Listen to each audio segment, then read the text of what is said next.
Bonjour, donc aujourd'hui ce sera une nouvelle vidéo donc sur l'utilisation de la notion de fonction, donc comment bien sûr utiliser function au niveau d'un programme VHDL. Donc là, comme vous pouvez le constater, donc j'ai déjà créé un projet et j'ai défini euh, un fichier VHDL que j'ai appelé test underscore mult, donc multiplication. Donc ce programme, donc le but bien sûr, c'est de voir la manipulation bien sûr de function, donc comment on déclare une fonction au niveau d'un programme VHDL.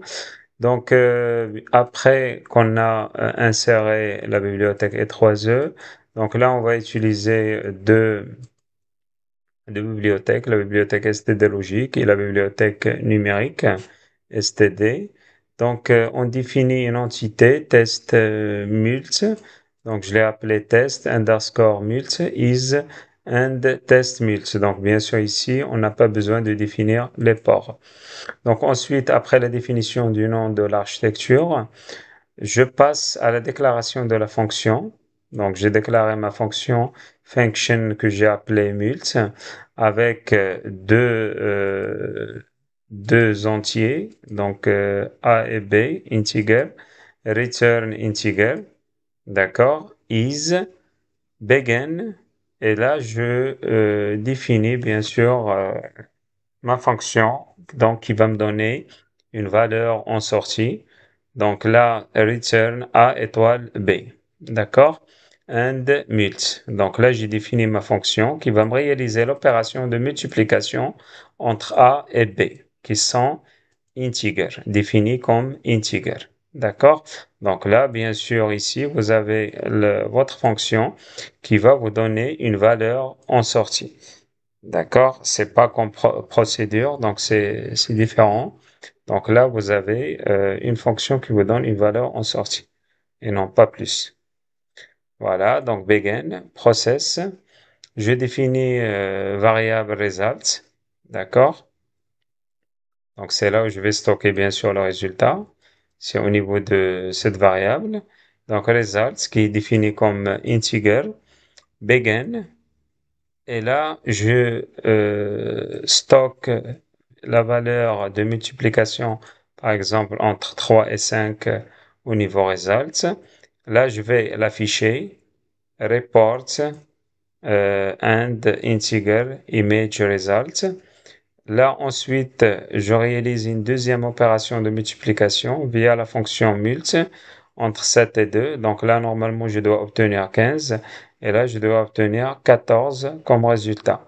Wait, donc là, pour arrêter, bien sûr, le process après l'exécution. Et vers la fin, donc bien sûr, on a end process et end behavior. D'accord? Donc là, voilà. Donc ça, c'est grosso modo un petit programme donc qui vous donne une idée sur la programmation et l'utilisation d'une fonction que j'ai appelée mult, qui va réaliser l'opération de multiplication entre A et B qui sont déclarés comme integer. Donc, pour simuler et compiler plutôt mon programme, donc là, je vais utiliser la commande vcom. Je fais appel à mon fichier que j'ai appelé test underscore mult.vhd qui est un fichier VHDL. Donc là, c'est la commande que je vais utiliser. Je vais réduire. Donc je vais l'utiliser bien sûr au niveau de la console. Voilà, copier-coller. Je clique sur Entrée. Donc regardez, donc là, mon code, il était compilé avec zéro erreur. Donc ensuite, vous pouvez lancer la simulation. Voilà, en utilisant cette commande-là, donc vsimwork.testmult. Donc là, je simule l'entité, bien sûr, qui était créée, cette entité-là. Je clique sur Entrée. Donc, bien sûr, ici, je travaille avec via la console. D'accord? Et vers la fin, je clique sur Run, donc pour afficher les résultats.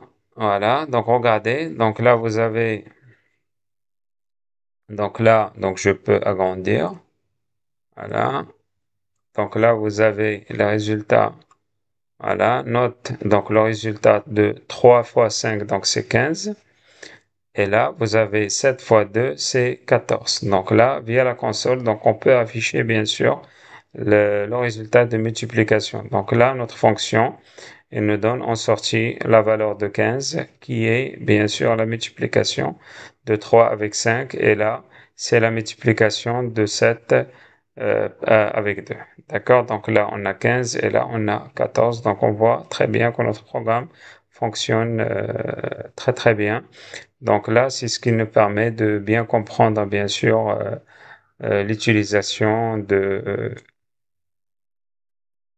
bien sûr, du programme pour créer une fonction. Donc voilà, grosso modo, donc c'était juste un petit programme donc qui illustre l'utilisation de function.